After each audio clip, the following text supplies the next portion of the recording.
के धरने का आज 15वां दिन है। कहाँ तक पहुँचा आंदोलन और आप पहले अपना परिचय दीजिए, कहाँ से आए हैं आप? सर, सबसे पहले परिचय देने से पहले तो मैं तमाम मीडिया का आभारी हूँ जो ये क्यों बड़े वाले मीडिया वाले तो हमारे पास आमते नहीं, जवान जेसी के पास। और सबसे पहले तो मैं तय दिल से झज्जर डिस्ट्रिक्ट का प्रधान हूँ, मैं हरियाणा एक्स सर्विसमैन लीग का, और जो आज मेरी टीम है उसके मैं तय दिल से मीडिया का धन्यवाद करता हूँ। हरियाणा की टीम बहुत एक्टिव है और लगातार अब हरियाणा ने मोर्चा संभाल रखा है जंतर मंतर पे। अब कह रहे हैं उत्तर प्रदेश से लोग संभालेंगे इसके बाद। सर तो होली तक कैसा रहेगा माहौल, और होली पर क्या आपका प्रोग्राम है यहाँ पर? होली पे हमारा प्रोग्राम ये है कि मैं ज़्यादा से ज़्यादा भाइयों से अपील करूँगा और लेकर आएंगे कि हम तमाम पंजाब वाले भाई और भाई बैठे इनके साथ हम होली इधर जंतर मंतर पर मनाएं। क्या लगता है होली के जो रंग हैं वो अभी तो फीके हैं जवानों के लिए, क्या सरकार होली से पहले, अब तो बहुत मुश्किल लग रहा है, कुछ आपको शुभ संदेश मिलेगा, अच्छा शुभ संकेत मिलेगा? देखो जी, ये तो सरकार के हाथ में है शुभ, पर हम अपना प्रयास है वो ज़्यादा जारी रखेंगे और ज़्यादा से ज़्यादा हो गया हम इसको बढ़ चढ़ के आगे बढ़ावा देंगे।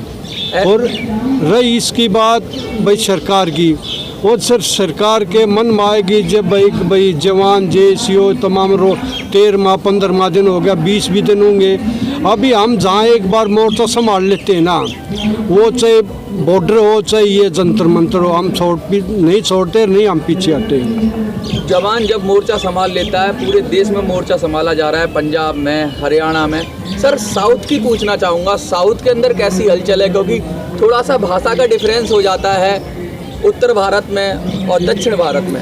आप क्योंकि दक्षिण भारत से आते हैं तो अपना परिचय दीजिए और थोड़ा बताइए कि वहाँ किस तरह से आंदोलन जा रहा है। मेरा नाम गोपाल कृष्ण है, मैं केरला से ही आया हुआ है, 20 तारीख से ही है। लेकिन हमारा वहाँ सोशल मीडिया द्वारा जो भी मैसेज पहुँच चुका है उसमें काफ़ी हलचल हो चुका है, काफ़ी हमारा पीछे सपोर्ट है। कई लोग आए हुए हैं, हमारे केरला से ही मैडम आया हुआ है, केरला से ही आया हुआ है। ये अभी हमारे साथ में जुड़ा हुआ वालों के लिए तालियां बजा दो सर, इतनी दूर से आए।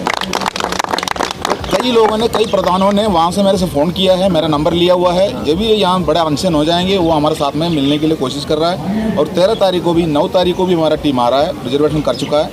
और इसके अलावा देखो हमारा उधर KSCL है, Kerala state ex serviceman league, उन्होंने उसमें थोड़ा बैकडोर में जो बैठा हुआ हमारा अफसर बैठा हुआ है, लेकिन उसमें भी काफ़ी हलचल हो चुका है। उनको अपना मांग के बारे में पता चला, हलचल है। देखो ma'am, are you comfortable in Hindi? Ma'am कैसा लग रहा है, कैसा जोश है लोगों में? केरला से आए हैं आप तो कैसा जोश है? थोड़ा लाउड बोलिए। हाउ इज द जोश? बढ़िया है। बढ़िया है। देखिए अब महिलाएं भी जंतर मंतर पे शामिल हो रही हैं, तो ये तो बहुत शुभ संकेत है, क्योंकि फौज में और महिलाओं की संख्या थोड़ी कम रहती है, लेकिन अब दिख रही है। कपिल जी, क्या महिलाओं की संख्या बढ़ेगी? सर आज हमारे एडवोकेट साहब आए हैं रोहतक से, और कैप्टन साहब हैं। आप मैं तो इनसे आप कुछ प्रश्न पूछो, बहुत ही अच्छे जवाब देंगे। सर थोड़ा सा बताइए, कानूनी लड़ाई के बारे में बताइए। देखिए ये सरकार की लड़ाई है, आंदोलन की लड़ाई है, सड़क पर तो हैं, कोर्ट में कहाँ तक पहुँची है लड़ाई? देखो जी, हमारी तरफ से कोर्ट में हम नहीं गए हैं। हम सरकार से हाथ जोड़ के विनती कर रहे हैं, हम कोर्ट में नहीं जाएंगे। क्यों जाएंगे कोर्ट में जी? हम सरकार के ऊपर विश्वास कर रहे हैं। सैनिकों ने बॉर्डर पे देश के लिए काम किया है, और आज नहीं तो कल सरकार को ये चीज़ समझ में आएगी और हमारे वर्क को जो पहले हमने किया है उसको रिकॉग्नाइज करेगी, और जो हमारे साथ जो धोखा हुआ है उसकी क्षतिपूर्ति करेगी। संसद चंद कदमों की दूरी पे है और आप यहाँ धरने पे बैठे हैं, तो कोई ज़्यादा फर्क तो है नहीं। सरकार को सुनना होता तो अब तक सुन लेती आपकी बात। हाँ, कई बार ऐसा होता है कि नज़दीक होने के बावजूद भी नहीं सुना जाता, लेकिन हमारा प्रोसेस ये चलता रहेगा जब तक सरकार हमारी बात को ना समझ ले, ना सुन ले, हमारा डेलीगेशन से बात ना कर ले और किसी कंक्लूजन पर ना पहुंच जाए, तब तक हमारा संघर्ष जारी रहेगा। चाहे ये 365 दिन हो जाए, चाहे 2 साल लग जाए। हम तो 1 या 2 महीने की तो बात ही नहीं कर रहे हैं। तो आप डायरेक्ट पहुंच जाइए ना, वहाँ तो सुनने वाले हैं लोग, ज़्यादा चंद दूरी थोड़ी ना है। प्रजातंत्र में कुछ नियम होते हैं, आप किसी चीज़ को सीधा दरवाजे को नहीं खटखटा सकते। प्रजातंत्र में नियम है कि पहले आप धरना करो, प्रदर्शन करो, तो हमारे देश को जागरूक करने के लिए, हमारे मीडिया को जागरूक करने के लिए, उसके बाद ब्यूरोक्रेसी को जागरूक करने के लिए, उसके बाद हमारी मिनिस्ट्री को जागरूक करने के लिए कि हमारे साथ धोखा हुआ है, हम ये जंतर मंतर के माध्यम से ये बताना चाह रहे हैं हमारे साथ धोखा हो चुका है। यदि आपको पता नहीं चला है तो इसको ठीक करिए और हमारे को न्याय दीजिए। लगभग 15 दिन हो चुके हैं ना अब तो बैठे बैठे, अब तक तो बात पहुंच जानी चाहिए थी वहाँ तक। हाँ, कई बार कई चीज़ें लेट पहुंचती हैं, धीरे धीरे काम होता। प्रजातंत्र की यही खूबसूरती है कि जो कई बार है अधिकारियों तक बात पहुंचती है, उसके बाद मंत्री तक पहुंचेगी, उसके बाद जो डिसीजन मेकिंग अथॉरिटीज़ हैं उनके पास पहुंचेगी, तो टाइम लगता है। आपने कहा धीरे धीरे रहमना, धीरे सब कुछ होए, माली सींचे 100 घड़ा, रुत आवे फल होए। मैं पूछना चाहूँगा कि पंजाब के अंदर क्या माहौल है, किस तरह का जोश है पंजाब के अंदर, अब जवानों के अंदर ऊर्जा, क्योंकि शुरुआत तो पंजाब ने ही की थी, फिर हिमाचल आया, थोड़ा सा उसके बारे में बताइए। पंजाब का माहौल तो आपने देखा ही है। जो सबसे पहले तो बड़े बड़े अफसर बैठे थे वो डेली, आज 635वां दिन, 640वां दिन, जब उनको मिल गया सब कुछ, जो ग्रैब कर लिया जो भी है, अभी उनका दिन भी नहीं याद आ रहा उनको। हम लोगों ने तो सबसे पहले शुरू किया था, कपल के साथ इधर बैठकर 14 नवंबर को फैसला किया था कि इसके ऊपर क्या करना है। तो इन्होंने बोला कि फैसला जो है सब बैठकर इकट्ठे करेंगे, लेकिन उसकी लीड जो है पंजाब से शुरू होगी। और हमने किया, हमने बढ़कर इसको किया और उसका साथ आप लोगों ने दिया, जो कि आपका मीडिया पूरा वर्ल्ड वाइड है। क्या उनके कान बह रहे हैं जो इधर से सुनते हैं, इधर से निकल जाते हैं? कपिल जी, उनके कान क्या बह रहे हैं? और मैं चाहता हूँ उन बहरों को फिर से आप संक्षिप्त में जो मेन मुद्दे हैं थोड़ा सा बता दें 1-2 मिनट के अंदर, क्योंकि लगातार आप बता तो रही हैं हर मंच के माध्यम से, चाहे वो MSP की बात हो, चाहे वो आपकी विधवा पेंशन की बात हो, चाहे डिसेबिलिटी वाली बात हो, या फिर आपकी जो OROP की बात हो। तो संक्षिप्त में थोड़ा बता दें, एक बार फिर से उनको सुना दें कि भाई आपकी मांग क्या है। पहले तो मैं नमस्कार करता हूँ पत्रकार बंधुओं को, और नमस्कार मैं इसलिए कर रहा हूँ आप लोगों को क्योंकि जो मीडिया है, जो भारत का चौथा सितम बोला जाता है, वो तो आपने पता वो गिर चुका है। पर मैं आप लोगों का बिल्कुल धन्यवाद करता हूँ कि जंतर मंतर पे आज हमारा 15वां दिन है, और आप जो ये सैनिक हैं जो जायज़ हकों के लिए आए हुए, आप कश्मीर से कन्याकुमारी तक के जो सैनिक हैं उन तक आवाज़ पहुँचाने का काम कर रहे हो, और मैं आपका धन्यवाद करता हूँ। और पूरे सैनिकों से भी प्रार्थना करता हूँ कि ज़्यादा से ज़्यादा इन वीडियो को शेयर करो, जिससे सरकार के पास में पहुँचे। कपिल जी, अगर आपकी मांगे नहीं मानी गई तो स्टेप क्या होगा? सर, ऐसा हो सकता है कि लोकतंत्र में मांगे ना मानी जाए। हमारे साहब ने बोला ना कि हम जो फौजी है जिस मोर्चे पे बैठ जाते हैं उस मोर्चे को छोड़ते नहीं। हमारे पास में आप पूछ रहे हो कि किसी विपक्ष पार्टी का फ़ोन आया, जब विपक्ष पार्टी के 3 दिन से फ़ोन आ रहे हैं, बहुत बड़े बड़े फ़ोन आ रहे हैं। अच्छा। हम ना तो इनको लेना चाह रहे इस पे, ऐसा नहीं है कि सरकार के कानों तक की आवाज़ नहीं गई है। आप दूसरी रूपरेखा देखोगे, आप खुद सोशल मीडिया के हैं, आप पत्रकार बंधु हैं, कि ये जब से धरना चल रहा है कश्मीर से लेकर कन्याकुमारी तक विरोध प्रदर्शन चल रही है। कलेक्टर के नाम माननीय राष्ट्रपतियों को पत्र दिए जा रहे हैं, और किस लिए दिए जा रहे हैं? जो जवानों की जायज़ हक है कि 1 रैंक ऑन पेंशन, जो कम उम्र में रिटायरमेंट आए हैं जवान जेसीओ, उनको मिलनी चाहिए।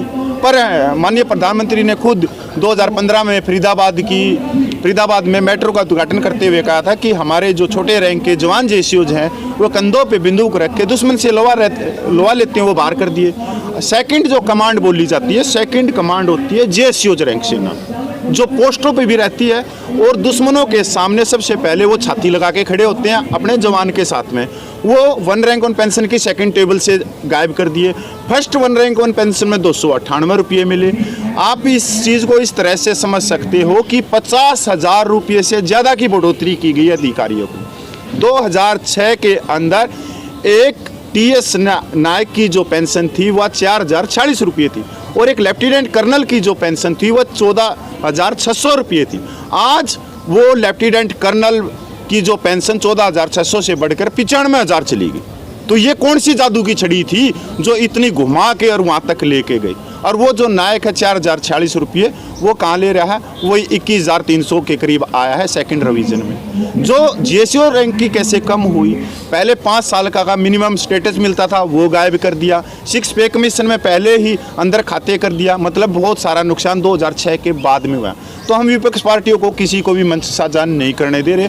अभी भी हमारी उम्मीद बंधी हुई है कि माननीय प्रधानमंत्री तक हमारी आवाज़ जा रही है। पर बीच में कोई, हम टेलीफोन तो सही लग रहा है हमारा 15 दिन से और पूरा देश भी लगा रहा है, पर कोई बीच में फिरकी ले रहा है। पर हम ये कहना चाह रहे हैं कि ये फिरकी टूटेगी थोड़े ही दिन में। रास्ता आजमा लो ना, आपके सेना से ही निकले हैं बीके सिंह, वो अच्छे खासे मंत्री भी हैं, सरकार में एक्टिव भी हैं। नहीं सर, वो स्टेटस बहुत बड़े हैं, बहुत बड़े अधिकारी हैं और जनरल साहब है, मैं उनका धन्यवाद करता हूँ। और हमारे माननीय जनरल साहब है, बीच का रास्ता देख लो आप भी। नहीं वो सर हमारी एक सरकार से है, वो जैसे हमारा जो सेना के अधिकारी हैं वो IPS IAS स्टेटस के हैं और हम छोटे स्टेटस के हैं, हम गांव देहात में रहने वाले हैं, तो हम बहुत नीचे। जवान की लड़ाई जवान ही लड़ेगा, अधिकारियों पे भरोसा खत्म हो गया कहने का मतलब? नहीं, भरोसे की नहीं है सर, हम लड़ाई उसके जब हम सेना में हैं उनका हुक्म मानते हैं और दुश्मन के छक्के छुड़ाते हैं। पर अभी हम फ्यूज बल्ब है, हम जब से रिटायरमेंट हुए हम फ्यूज बल्ब है। मतलब जब हम सेना में थे तो एक 1000 वाट का बल्ब था और एक 100 वाट का बल्ब था, और जब हमने सेना छोड़ी, हम रिटायरमेंट आए तो दोनों बल्ब फ्यूज है। तो हम अपने छोटे रैंक के सैनिक, हम अपनी बातें जो हमारी कोई छोटी छोटी बातें हैं और हम पैसे के लिए। और जय किसान का नारा लगता है देश में, तो क्या देश की सरकार तैयार हो जाए दूसरा बड़ा आंदोलन, कृषि आंदोलन जैसे 1 साल से ऊपर चला, तो क्या देश के पूर्व सैनिक भी उतना लंबा आंदोलन होली बाद खड़ा करने को तैयार है? सर मैं इतना कह सकता हूं कि हमारे जो खुफिया विभाग के भाई हैं, जब वो रिपोर्ट आके देते हैं, हमारे को बताते हैं, तो सीना गदगद हो जाता कि सरकार यहाँ की 1-1 मिनट की रिपोर्ट ले रही है, वीडियोग्राफिंग तक मंगवा रही है, और आप लोग भी भेज रहे हैं, आप लोगों के पास में भी फ़ोन आ रहे होंगे जो खुफिया विभाग के। मैं उनका धन्यवाद करता हूँ कि वो ग्राउंड की रिपोर्ट दे रहे हैं। अगर सरकार चाहती है कि आंदोलन खड़ा हो, बिल्कुल आंदोलन खड़ा होगा, पर इसके जो हम माननीय जो मेहमान बुलाएंगे उस रैली में, तो माननीय प्रधानमंत्री को ही बुलाएंगे। और मैं इतना कहना चाहता हूं कि एक रैली 15 सितंबर 2013 को रेवाड़ी में हुई थी, उस समय वर्तमान के माननीय प्रधानमंत्री और पूर्व गुजरात के मुख्यमंत्री उस रैली में आए थे और उस समय उनका प्रधानमंत्री का दावेदार की घोषणा करी थी। तो 15 सितंबर आने वाली है, तो क्या पता ये 15 सितंबर वही हो और वही ग्राउंड हो, पर इसमें आएंगे माननीय प्रधानमंत्री ही। उम्मीद का दिया टिमटिमा रहा है लगता है। हाँ बिल्कुल, अभी बुझा नहीं है। नहीं, मेरे को तो ऐसा लग रहा है कि पत्रकार बंधु थक गए, पर हम तो 15 दिन में नहीं थके, हमारी होली और दिवाली यहीं पे है। अभी हम ये किसानों के साथ भी लंबी लड़ाई लड़े 1 साल, आपके साथ भी 2 साल लड़ने को तैयार है। नहीं, हमारे पत्रकार बंधु एक बोल रहे थे कि फौजियों को देश इतना इंतजार कराना नहीं चाहता, हम तो चाहते जल्दी सरकार के लिए कोई संदेश दीजिए। सर संदेश ये पत्रकार बंधु मेरे से पूछ रहे थे कि भाई आप होली और धुलंडी को यहीं पे हो, रंगवाड़ी होली को, तो मैंने इनको बताया कि सर न्योता भेजा हुआ है माननीय प्रधानमंत्री को, कहीं वो यहाँ आ जाएं और हम ना मिले, इसलिए होली और दिवाली को हम यहीं पे हैं। और जो सरकार को यही संदेश है कि आप होली दिवाली पे बॉर्डर पे जाते हो, जवानों का मनोबल बढ़ता है, पूरे देश के 140 करोड़ लोगों का मनोबल बढ़ता है। तो मैं हाथ जोड़ के कहता हूँ कि बहुत बुजुर्ग है, अगर सरकार ये चाहती है कि शहादत भी हो, जिस तरह से किसान आंदोलन में बुजुर्गों की शहादत हो गई थी बीमारी से, हार्ट अटैक से, उनसे, तो सर मैं इतना कहना चाहता हूं कि इतने बुजुर्ग बैठे हैं तो आने वाले समय में शहादत शुरू भी हो जाएंगी हार्ट अटैक। प्रधानमंत्री जी सैनिकों के साथ होली दिवाली खेलने बॉर्डर पर जाते हैं और चंद कदमों की दूरी पर आप संसद के बगल में बैठे हैं, तो क्या मोदी जी से आप चाहेंगे कि वो धरना स्थल पर आकर आपके साथ ही होली खेल ले, क्योंकि आप भी सैनिक हो? बिल्कुल सर, हमारे माननीय प्रधानमंत्री और हमने अंगूठे से उनको वोट दिया, लोकतंत्र में शक्ति है, अगर मैं आपको वोट दूंगा तो आप प्रधानमंत्री हैं, तो व्यक्ति विशेष नहीं होता, माननीय प्रधानमंत्री सबके होते हैं, पद की निमंत्रण दे रहे हो मोदी? हाँ बिल्कुल बिल्कुल सर, हम सैनिक हैं, क्यों नहीं देंगे सर, हमारे माननीय प्रधानमंत्री हैं। मोमेंटम कहाँ रखते हो? ये जो मेरे बड़े भाई पंजाब के 3 लाख से ज्यादा सैनिक, ऊपर करिए सर थोड़ा। हाँ बताइए, अब बताइए। ये मूवमेंटो है सर, हाँ। जो मेरे बड़े भाई पंजाब के हैं 3 लाख सैनिक के ज्यादा जिन्होंने पहल की है, हाँ। ये मूवमेंटो देकर हम तहे दिल से उनका धन्यवाद करते हैं और उनको ये कहते हैं कि भी लास्ट दम तक हम आपके साथ। एक बार खबर हमारी आपको कैसी लगी, लाइक कमेंट सब्सक्राइब जरूर करें। Thank you.